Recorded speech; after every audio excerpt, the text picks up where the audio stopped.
ये कहानी है टोनी चिड़िया और काले कौवे की।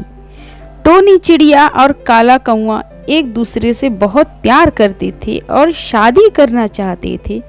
तभी काले कौवे ने टोनी चिड़िया के सामने प्रस्ताव रखा। टोनी, मैं तुमसे शादी करना चाहता हूँ। मैं भी तुमसे शादी करना चाहती हूँ कालू जी। ऐसा कहकर दोनों ने शादी कर ली और दोनों को एक बेटा पैदा हुआ जिसका नाम चिंटू था। चिंटू बहुत ही प्यारा और सुंदर दिखने वाला बच्चा था।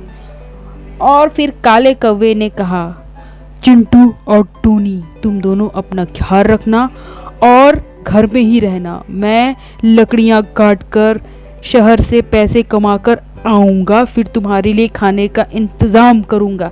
ऐसा कहकर काला कौवा जंगल की ओर भाग पड़ता है और उसने बहुत सारी लकड़ियाँ इकट्ठी कर ली। वह सोचता था कि मैंने बहुत सारी लकड़ियाँ इकट्ठी कर ली है, अब इसे बेचकर मैं बहुत सारे पैसे कमाऊंगा और अपने बच्चों का लालन पालन करूंगा करके।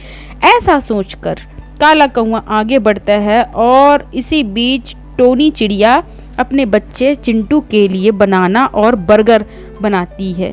बेटा चिंटू, मैं तुम्हारे लिए बनाना और बर्गर लेकर आई हूँ, इसे खा लो। चिंटू मना कर देता है। चिंटू बोलता है, मम्मी, मुझे ये बर्गर और बनाना पसंद नहीं है, मुझे रोटी खानी है। ऐसा कहकर चिंटू रोने लग जाता है और फिर टोनी बोलती है, बेटा, तुम्हारे पापा रोटी लेकर शाम तक आएंगे। अपने परिवार के लिए रोटी लेकर आने लगता है। इसी बीच उनका बारिश होने लगती है। बारिश होने पर टोनी चिड़िया और काले कौवे का घर बर्बाद हो जाता है। तो काला कौवा बोलता है, टोनी, तुम बिल्कुल चिंता ना करो, मैं जल्द ही दूसरे घर का इंतज़ाम कर लूँगा। कालू जी, मुझे आपके ऊपर पूरा भरोसा है। ऐसा कहकर वह जंगल की ओर फिर से निकल पड़ता है। बारिश की वजह से सारी लकड़ियाँ भीग चुकी होती है। अब वह अन्य पक्षियों के जूते साफ कर पैसे कमाने लगता है। पर जो अन्य कौवे लोग थे वो काले कौवे से बहुत चिढ़ते थे क्योंकि उसने टोनी चिड़िया से शादी कर ली थी। वो उसे नुकसान पहुंचाते हैं। और फिर काला कौवा पुलिस को फ़ोन करता है। तो पुलिस अंकल चुलबुल पांडे उसी रास्ते में पहुंचते हैं और वह एक बहुत ही समझदार थे। उन्होंने जाते ही फायरिंग शुरू कर दी और काले कौवे को बचा लिया।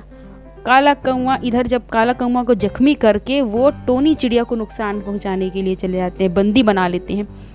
टोनी चिड़िया रोने लगती है, कालू जी, मुझे बचा लो, कालू जी, मुझे बचा लो, मैं मुसीबत में हूँ। फिर काला कौवा पहुंच जाता है और टोनी से बोलता है, टोनी, तुम बिल्कुल चिंता ना करो, मैं आ गया हूँ तुम्हें बचाने।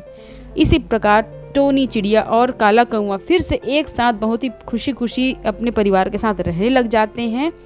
चाहे कोई लाख कोशिश कर लिया पर काला कौवा और टोनी चिड़िया को कोई भी अलग नहीं कर पाया।